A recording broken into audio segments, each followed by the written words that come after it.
Good morning, guys. It's Rich from the Have Motor Will Travel channel here, and it's Sunday morning. I'm out in my garage enjoying some coffee out of my Buc-ee's mug, and wanted to do a video this morning about a recent test ride I took at Smoky Mountain Harley Davidson over in Far East Tennessee. It's about an hour from here, over near the Smoky Mountains, and I got an email from them telling me that it was Harley demo days, and they invited me to come over and do a demo ride of any bike that I wanted, and that they would give me a free hat. So I'm a sucker for free hats. I made an appointment. They were very good about following up. They didn't bug me like Manchester Harley Davidson did. Really kind of pissed me off and turned me off. And I decided I'd go over and test ride a brand spanking new Harley Davidson Road King. 2025, I guess that's when they discontinued them. I always thought that was like a staple of the Harley Davidson lineup, but apparently they discontinued it at the end of 2025. Hopefully they bring it back. It's a nice bike. So my neighbor Frank and I took a ride over. We drove, and we hooked up with a guy named Lolo at the dealership. Very good kid, very helpful in every way. And I had an appointment, Frank did not, but they were very accommodating. He picked a Street Glide Ultra off the lot. Somebody had already demoed it, so it was outside. And they pushed a brand spanking new Harley Road King out of the showroom. Honestly, I didn't even notice how many miles it had on it, but it was brand spanking new, so it couldn't have had many. And we took a test ride.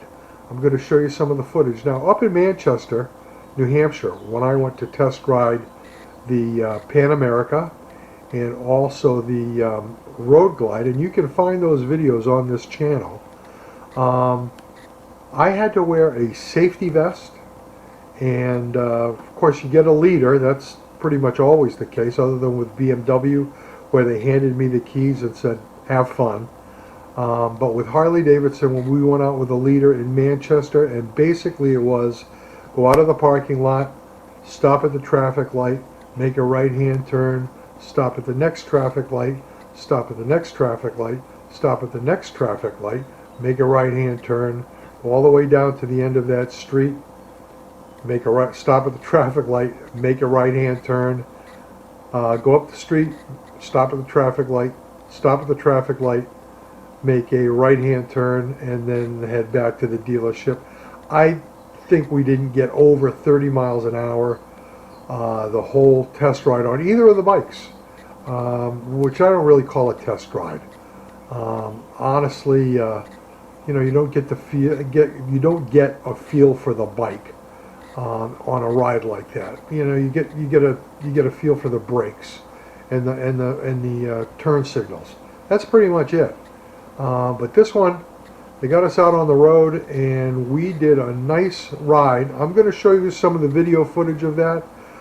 It was 12 miles. It was out through some country roads, and really, really, really good representative test ride.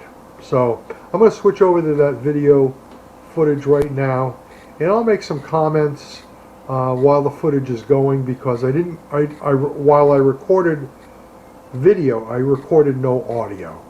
So I'll give you my audio impressions of the bike as we go. Frank rode as well, and had similar comments about the test ride, and I'll catch up with you on video here after I show you the test ride footage. For right now, here we go.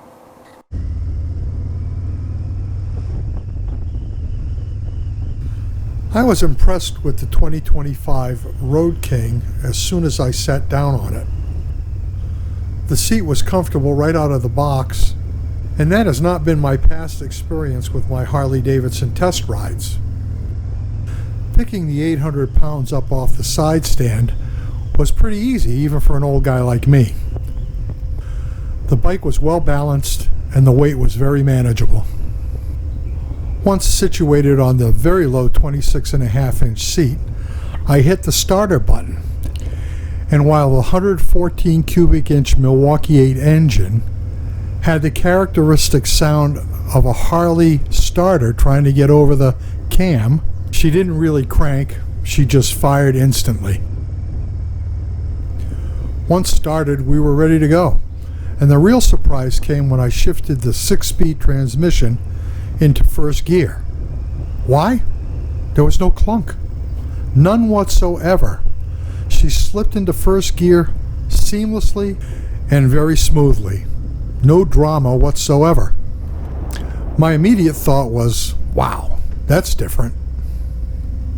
And as I looked over at Frank, I could see he had just had the same experience. After stalling the bike,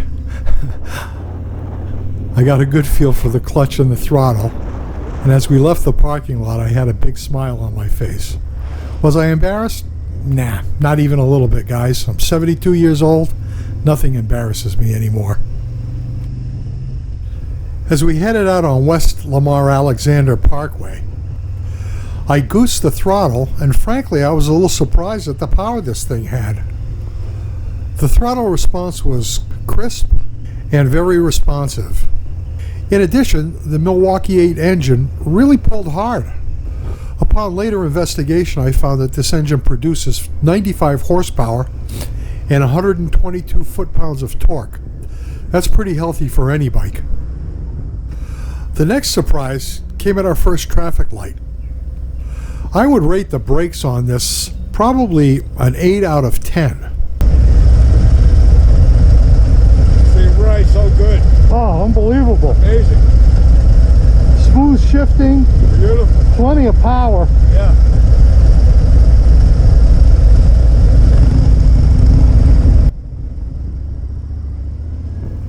They had a very good feel. They weren't grabby like some brakes I've tried, and they had plenty of stopping power. They were good and sure without being too aggressive and obnoxious.